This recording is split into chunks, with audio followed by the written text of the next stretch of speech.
السلام علیکم میرے پیارے عزیزو دوستو، میں آپ کو اپنے یوٹیوب چینل پر خوش آمدید کرتا ہوں اور اللہ سے دعا کرتا ہوں کہ آپ خوش آباد رہیں، آمین۔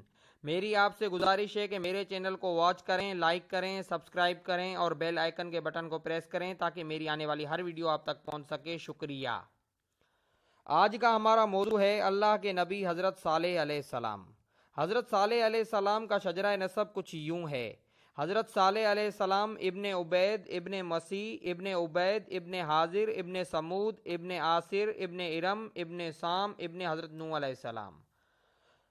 اللہ تعالیٰ نے حضرت صالح علیہ السلام کو قوم سمود کی طرف نبی بنا کر بھیجا۔ سمود ایک مشہور قبیلے کا نام ہے۔ یہ جدیس کے بھائی سمود کی نسل ہیں۔ یہ دونوں آصر کے بیٹے تھے جو ارم کا بیٹا تھا، اور ارم حضرت نوح علیہ السلام کے بیٹے سام کا بیٹا تھا۔ یہ دور قدیم کی خالص عربی قوم سے تھے۔ ان کی رہائش تبوک اور حجاز کے درمیان ہجر کے مقام پر تھی، جسے مدائن صالح بھی کہا جاتا ہے۔ یہ علاقہ خلیج عقبہ کے مشرق میں واقع شہر مدین کے جنوب مشرق میں واقع ہے۔ قرآن مجید میں اللہ تعالیٰ نے ارشاد فرمایا، ترجمہ: اور سمود کی طرف بھیجا ان کے بھائی صالح کو، انہوں نے کہا، اے قوم، بندگی کرو اللہ تعالیٰ کی اور نہیں ہے کوئی معبود سوائے اللہ تعالیٰ کے۔ قوم سمود ایک مالدار قوم تھی اور وہ بکریوں اور اونٹوں سے آسودہ حال تھے۔ جب قوم عاد کو حق تعالیٰ نے اس دنیا سے غارت کیا تو اس کے بعد قوم سمود نے ان کے شکستہ مکانوں پر قبضہ کر لیا اور نئے سرے سے تعمیر کر کے ان گھروں میں رہنے لگے، اور یہ قوم بھی کثرت مال اور کثرت اولاد سے گمراہ ہوئی۔ وہ اپنی دولت پر غرور کیا کرتے، بتوں کی پوجا کرتے اور ظلم و فساد کثرت سے کرتے تھے۔ جب حضرت صالح علیہ السلام نے قوم سمود کو دعوت حق دی اور ان سے کہا، اللہ کے سوا کوئی معبود نہیں اور میں اس کا نبی ہوں، اور بتوں کی پوجا کرنا اور ظلم و فساد کرنا اللہ کو سخت ناپسند ہے، آپ نے فرمایا، اسی وجہ سے قوم عاد کو غرق کیا گیا، کیونکہ انہوں نے اپنے پیغمبر ہود علیہ السلام کی دعوت کو نہ مانا اور اللہ پر ایمان نہ لائے۔ اب ہود علیہ السلام کے بعد اللہ نے مجھے تمہاری طرف پیغمبر بنا کر بھیجا ہے۔ جب آپ علیہ السلام نے یہ سب باتیں ان سے کہیں، تب قوم سمود کے سردار بولے کہ اے صالح، تمہاری پیغمبری کی کیا دلیل ہے، اور واقعی اللہ تعالیٰ نے تمہیں نبی بنایا ہے تو کوئی معجزہ دکھاؤ۔ حضرت صالح علیہ السلام نے فرمایا، تم بتاؤ کیا معجزہ دکھاؤں؟ یہ بات سن کر وہ سب آپس میں مشورہ کرنے لگے۔ پھر کچھ دیر بعد انہوں نے حضرت صالح علیہ السلام سے کہا کہ تم یہ معجزہ دکھاؤ کہ اس پتھر سے ابھی ایک اونٹنی باہر نکل آئے اور وہ اسی وقت بچہ بھی جنے اور دودھ بھی دے، تب ہم یقین کریں گے کہ تم اللہ کے نبی ہو۔ یہ گفتگو ہو ہی رہی تھی کہ حضرت جبرائیل علیہ السلام نازل ہوئے اور کہا، اے صالح، تم ان سے اقرار لو اور ان سے کہو کہ بغیر حکم خدا کے وہ اونٹنی کو نہ ماریں اور سوائے دودھ کے اس سے کچھ نہ کھائیں، کیونکہ ان پر کوئی چیز اس کی حلال نہیں ہے۔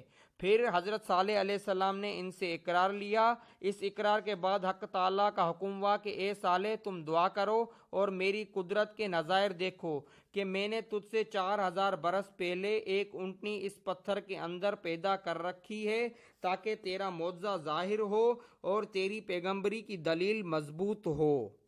پس حضرت صالح علیہ السلام نے خدا کی بارگاہ میں دعا کی اور تمام مومنوں نے آمین کہا۔ اتنے میں ایک عجیب آواز اس پتھر سے نکلی، مان ایک اونٹنی نہایت خوبصورت اس پتھر کے نیچے سے نکل آئی۔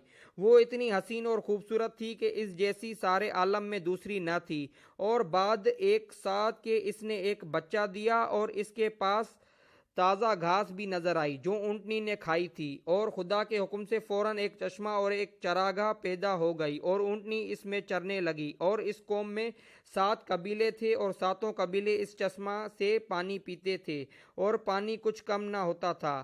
ساربان اس اونٹنی کو اس چشمہ پر لے گئے، اس اونٹنی نے اس چشمہ کا سب پانی پی لیا۔ پھر اس وقت حضرت صالح علیہ السلام نے قوم سے کہا کہ تم لوگ اس کا دودھ پیو۔ پس 7 قبیلے اس سے دودھ دو کر گھڑے اور مشکیں بھر بھر کر اپنے گھر لے جاتے تھے۔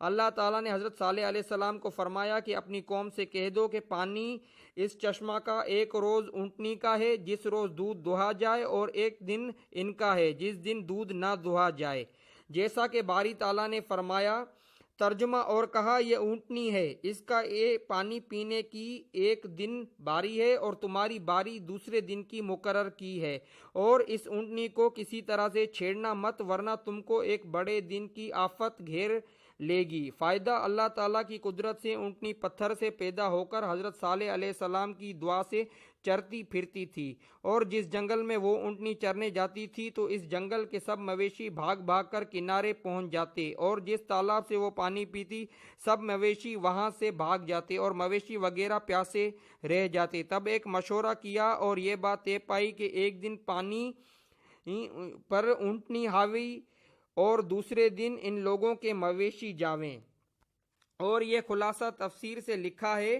اس کے بعد حضرت صالح علیہ السلام نے قوم سمود سے کہا کہ خبردار، یہ اونٹنی ہے اللہ تعالیٰ کی، اور اس کو کبھی بھی مت چھیڑنا اور اس کو کوئی تکلیف بھی مت دینا، ورنہ اس کی پاداش میں خداوند کریم تم پر سخت عذاب بھیجے گا۔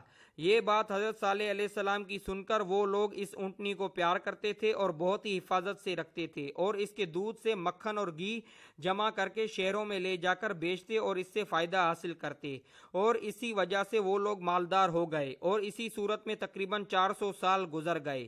ایک روز حضرت صالح علیہ السلام نے فرمایا، اس مہینے کے اندر جس گھر میں لڑکا پیدا ہوگا اس سے ساری قوم ہلاک و تباہ ہوگی۔ اتفاقاً ان حاضر شدہ لوگوں کی بیویاں سب کی سب حاملہ تھیں۔ مرضی الہی سے اس مہینے میں جنی تو 9 عورتوں نے اپنے بچوں کو مار ڈالا، اور ایک عورت نے بسبب اس کے کہ کوئی فرزند اس کا نہ تھا اس لیے اپنے بچے کو نہیں مارا اور زندہ رکھا اور نام اس کا قدار رکھا۔ جب وہ لڑکا بالغ ہوا شہ زور نکلا، اور وہ 9 عورتیں جنہوں نے اپنے فرزندوں کو مار ڈالا تھا پشیمان ہوئیں اور کہنے لگیں کہ صالح کی بات جھوٹی تھی۔ اس سبب سے ایمان ان لوگوں کا حضرت صالح علیہ السلام اور ان کی اونٹنی سے ہٹ گیا، اور ایک روز وہ قدار اور ایک شخص کے نام اس کا مزدہ تھا، اس کے ساتھ مل کر اور ہر قبیلے سے ایک ایک شخص نے باہم متفق ہو کر اور خوب شراب پی کر اونٹنی کے مار ڈالنے کی صلاح کی، اور یہ کہا کہ یہ پانی پینے کے لیے جب کنویں کے کنارے پر جائے گی تو ہم لوگ اس کو اسی وقت مار ڈالیں گے۔ بمصداق اس آیت کے قولہ تعالی۔ ترجمہ: اور تھے اس شہر میں 9 شخص خرابی کرتے، ملک میں نہ سنوارتے۔ دوسرے روز اونٹنی نے پانی پینے کے لیے اپنا سر جھکایا اور قدار بن سالف مردود نے آگے آ کر اس کی گردن پر تیر مار کر زخمی کر دیا، اور اونٹنی نے اس پر حملہ کیا تو سب بھاگے، اور مزدہ بن دہر ملعون نے پیچھے سے آ کر اس کے پاؤں میں تلوار مار دی اور اونٹنی گر پڑی، اور اس کے تمام ملعونوں نے مل کر اس کو جان سے مار ڈالا، اور اونٹنی کا بچہ اپنی ماں کا یہ حال دیکھ کر بھاگا۔ سب مردودوں نے اس کا بھی پیچھا کیا لیکن وہ اس کو پکڑ نہ سکے، اور وہ بچہ اس پتھر میں چلا گیا جس پتھر سے اس کی ماں نکلی تھی۔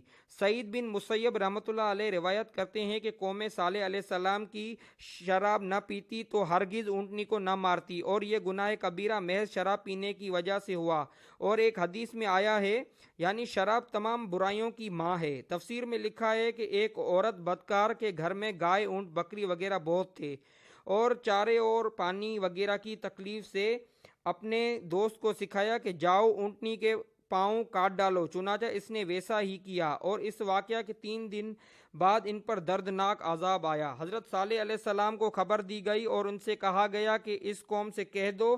ترجمہ: پھر اس کے پاؤں کاٹ ڈالے۔ تب کہا فائدہ اٹھاؤ اپنے گھر میں 3 دن، اور یہ وعدہ جھوٹا نہ ہوگا۔